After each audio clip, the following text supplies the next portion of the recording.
Salam sehat selalu Parewa. Semoga Parewa semua sedang tidak fakir kuota untuk menikmati audiobook dari kami. Sebelum kita lanjut, silakan subscribe channel ini dan nyalakan loncengnya untuk mendapatkan notifikasi ketika video terbaru telah diupload. Tidak menunggu berlama-lama lagi, langsung saja kita simak audiobook ini. Mahakarya dari penulis kebanggaan tanah air, Asmaraman S. Ho Ping Ho.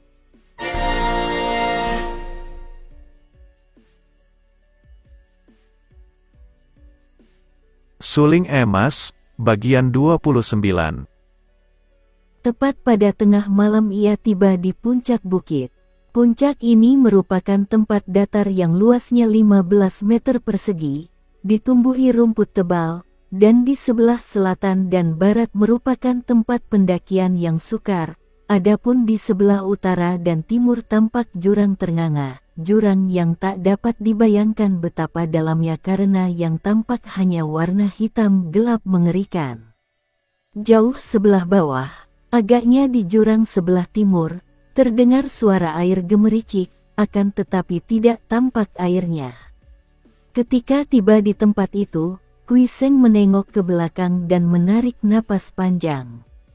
Sejak tadi ia tahu bahwa ada orang mengikutinya, dan tahu pula bahwa orang itu bukan lain adalah Lai Kuilan. Ketika tiba di bagian yang sukar dan banyak batunya tadi, diam-diam ia menyelinap dan mengambil jalan lain turun lagi, maka ia melihat bahwa orang yang membayanginya tadi itu adalah Lai Kuilan. Ia diam saja dan tidak menegur, lalu melanjutkan perjalanannya, malah menjaga agar ia tidak mengambil jalan terlalu sukar agar nona yang membayanginya itu dapat mengikutinya dengan aman. Ia menduga-duga apa maksud nona itu dan akhirnya ia mengambil kesimpulan bahwa nona itu tentu ingin pula melihat kelanjutan daripada urusannya dengan Lucian. Tiba-tiba ia teringat, Lucian seorang yang aneh wataknya. Kalau diketahui bahwa ada orang ketiga hadir, tentu akan marah, bukan tak mungkin timbul keganasannya dan menyerang Kuilan. Oleh karena inilah maka Kui Seng tidak jadi naik, cepat ia berlari turun lagi menyongsong Kuilan. Dapat dibayangkan betapa kaget hati Kuilan ketika melihat Kui Seng secara tiba-tiba berdiri di depannya, tak jauh dari puncak. Mereka berdiri berhadapan saling pandang, dan Kuilan menjadi makin gugup.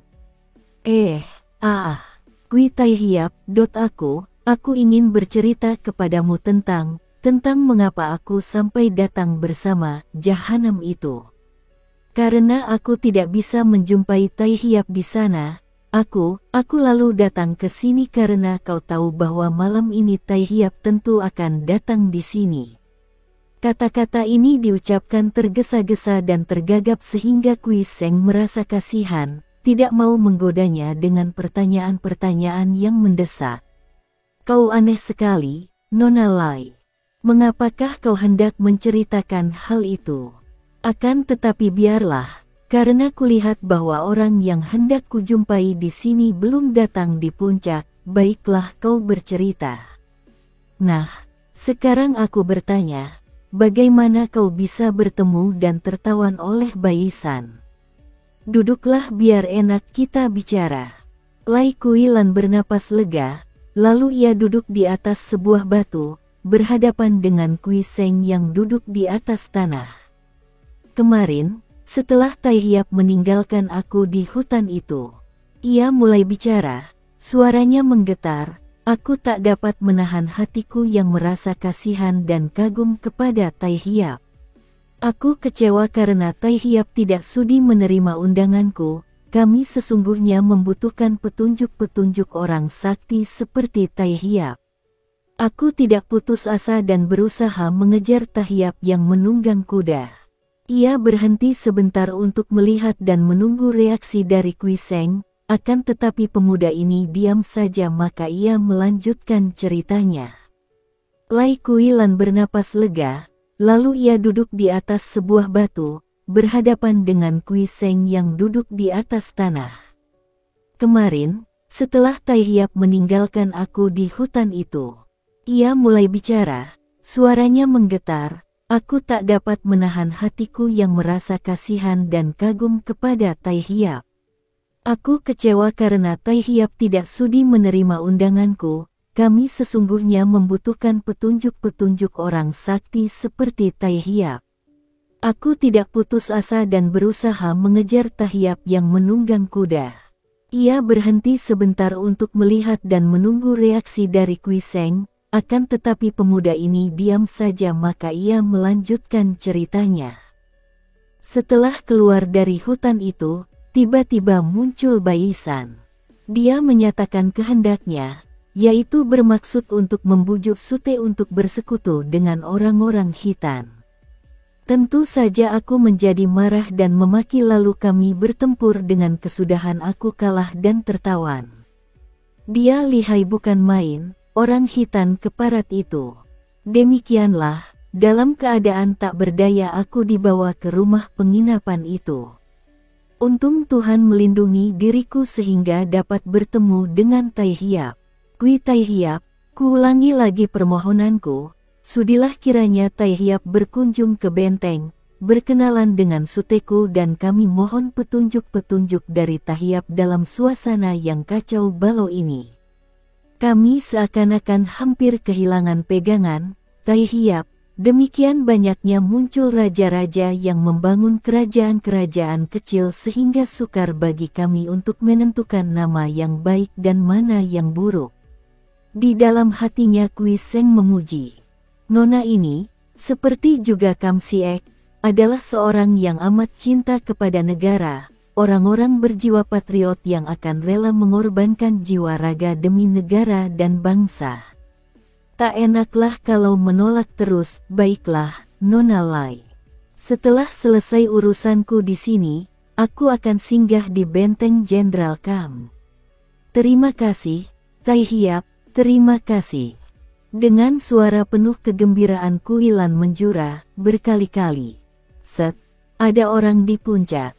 Nona Lai, karena kau sudah terlanjur berada di sini, aku pesan, kau bersembunyilah dan jangan sekali-kali kau keluar, jangan sekali-kali memperlihatkan diri, apapun juga yang terjadi. Maukah kau memenuhi permintaanku ini? Lai Kuilan dapat mengerti isi hati Kui Seng, dengan muka sedih ia mengangguk. Akan tetapi karena muka itu tertutup bayangan, Kui Seng tidak melihat kesedihan ini. Kui Seng lalu bangkit dan meninggalkan Kuilan, mendaki puncak.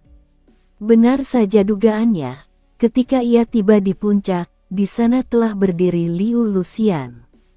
Bukan main jelitanya gadis ini. Di bawah sinar bulan yang tak terhalang sesuatu, gadis ini seperti seorang dewi dari khayangan. Sinar bulan membungkus dirinya. Rambutnya mengeluarkan cahaya, matanya seperti bintang. Kiranya kau tidak lupa akan janjimu. Kui Seng, aku sudah berada di sini, siap menerima ilmu seperti yang kau janjikan dahulu. Kata Liu Lucian, akan tetapi suaranya amat tidak menyenangkan hati, karena terdengar dingin. Alangkah jauh bedanya dengan pribadinya yang seakan-akan menciptakan kehangatan dan kemesraan. Ia tahu bahwa gadis itu selain tidak membalas cinta kasihnya, juga mendendam kepadanya.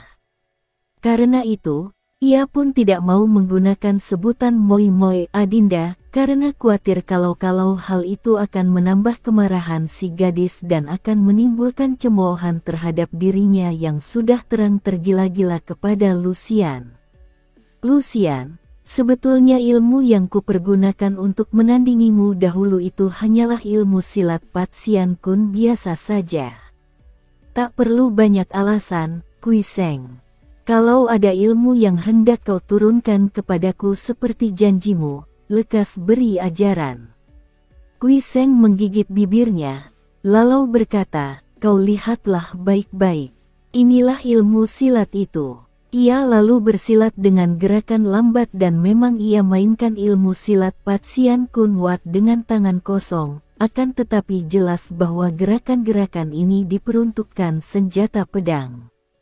Sebetulnya ilmu silat ini ada 60 jurus banyaknya. Akan tetapi ketika Kui Seng menerima petunjuk dari Bukek Xiansu si manusia dewa, ia hanya meringkasnya menjadi seperempatnya saja, jadi hanya 16 jurus inti yang sudah meliputi seluruhnya dan mencakup semua gerak kembang atau gerak pancingan, gerak serangan atau gerak pertahanan. Setelah mainkan 16 jurus itu, Kui Seng berhenti dan memandang kepada Lucian sambil berkata, "Nah, inilah ilmu silatku yang hendak kuajarkan kepadamu, Lucian, sudahkah kau memperhatikan gerakannya? Harap kau coba latih, mana yang kurang jelas akan kuberi penjelasan." "Ah, kau membohongi aku," Lucian berseru marah. "Ilmu silat macam itu saja, dilihat dari gerakannya jauh kalah lihai daripada Pat Mo Kiam Hoat ciptaan ayah. Mana bisa kau kalahkan aku dengan ilmu itu?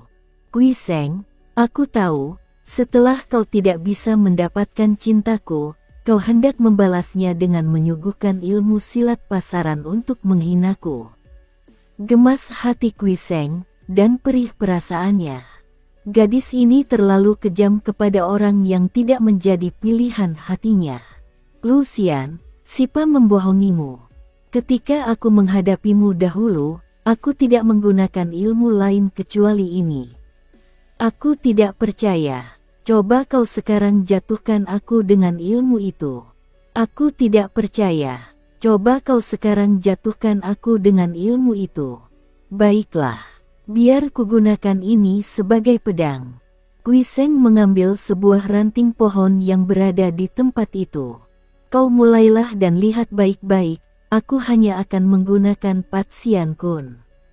Lucian mencabut pedangnya, lalu menerjang dengan gerakan kilat, mainkan jurus berbahaya dari ilmu pedang ciptaan ayahnya, yaitu Pat Mo Kiam Hoat ilmu pedang 8 iblis yang memang diciptakan untuk menghadapi Pat Sian Kun ilmu silat 8 dewa.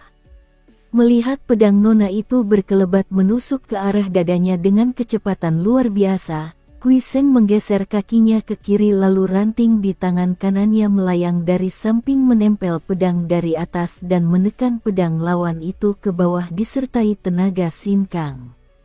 Pedang Lucian tertekan dan tertempel seakan-akan berakar pada ranting itu. Betapapun Lucian berusaha melepaskan pedang, sia-sia belaka. Nah, tangkisan ini dari jurus keempat yaitu Pat Sian Hat Bun, 8 dewa buka pintu, dan dapat dilanjutkan dengan serangan jurus ke-8 Pat Sian Hian Hua, 8 dewa serahkan bunga pedang menyambar sesuka hati, boleh memilih sasaran, akan tetapi untuk contoh aku hanya menyerang bahu. Tiba-tiba ranting yang tadinya menekan pedang itu lenyap tenaga tekannya dan selagi pedang Lucian yang terlepas dari tekanan ini meluncur ke atas, ranting cepat melesat dan menyabet bahu kanan Lucian. Lucian meringis, tidak sakit, akan tetapi amat penasaran. "Coba hadapi ini," teriaknya dan pedangnya membuat lingkaran-lingkaran lebar. Dari dalam lingkaran itu ujung pedang menyambar-nyambar laksana burung Garuda mencari mangsa, mengancam tubuh bagian atas dari lawan. "Seranganmu ini kuhadapi dengan jurus kelima yang disebut Pat Sian Hatsi, 8 dewa kebut kipas untuk melindungi diri," kata Kui Seng dan tiba-tiba ranting di tangannya berputar cepat merupakan segunduk sinar bulat melindungi tubuh atasnya dan dilanjutkan dengan serangan jurus ke-14 yang disebut 8 dewa menari payung.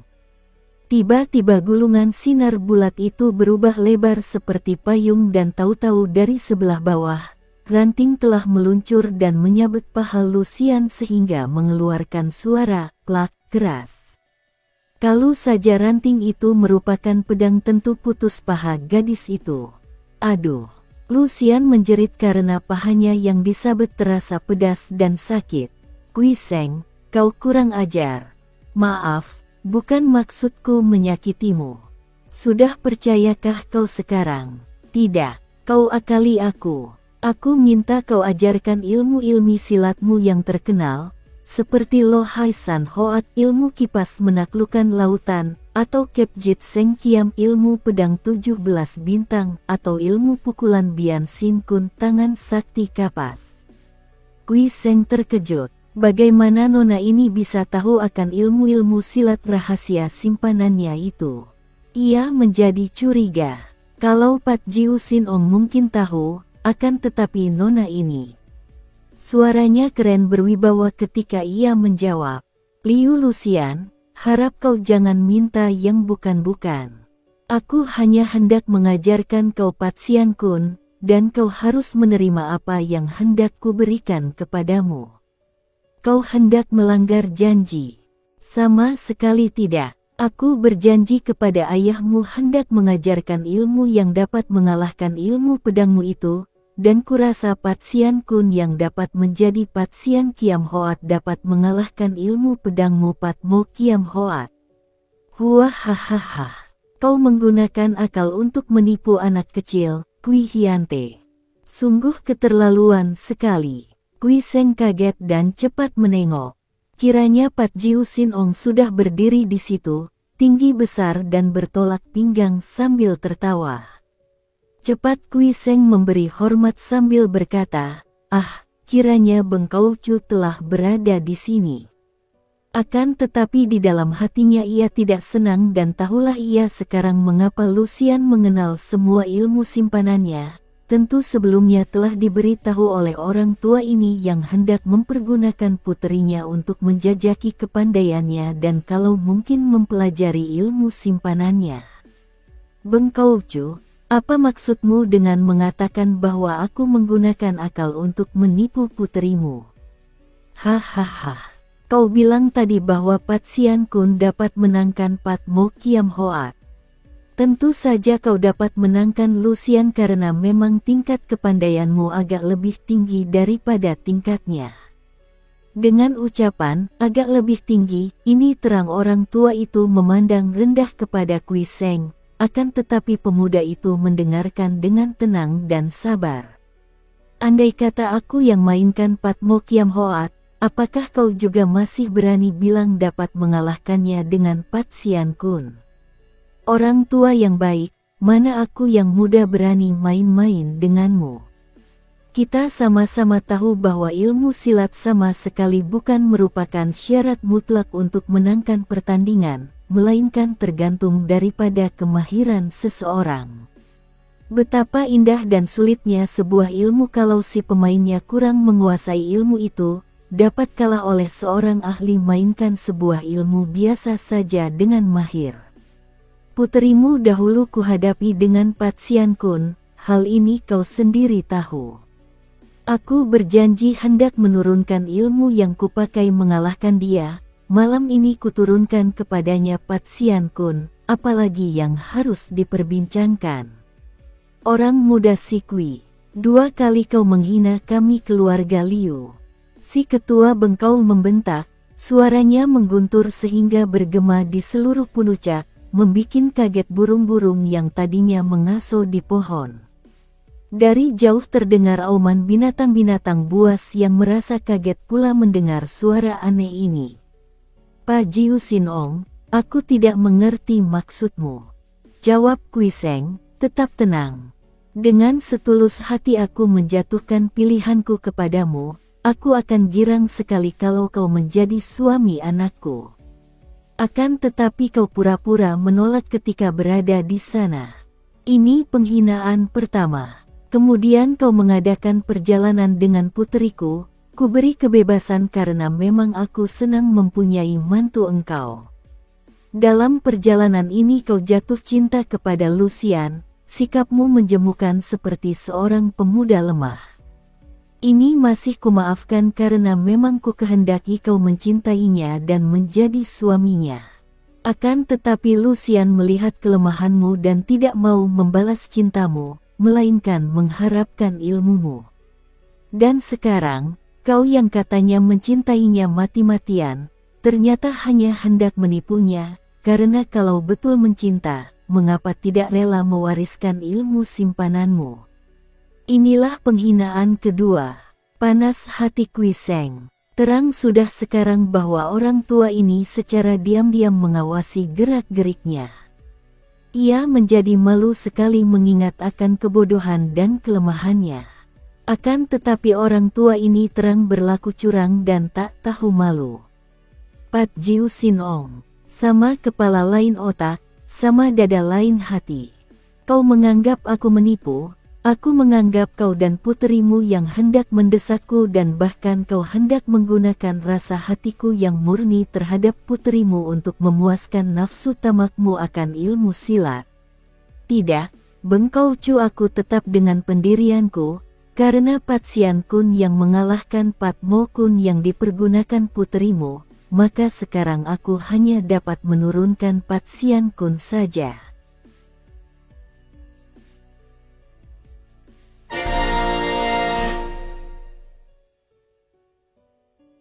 Suling emas. Bersambung ke bagian 30.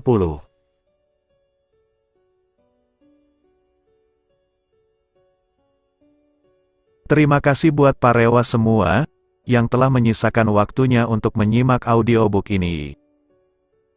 Jangan lupa di-subscribe ya, karena subscribe itu gratis. Wassalam. Dari aku, yang selalu setia, menunggumu datang kembali.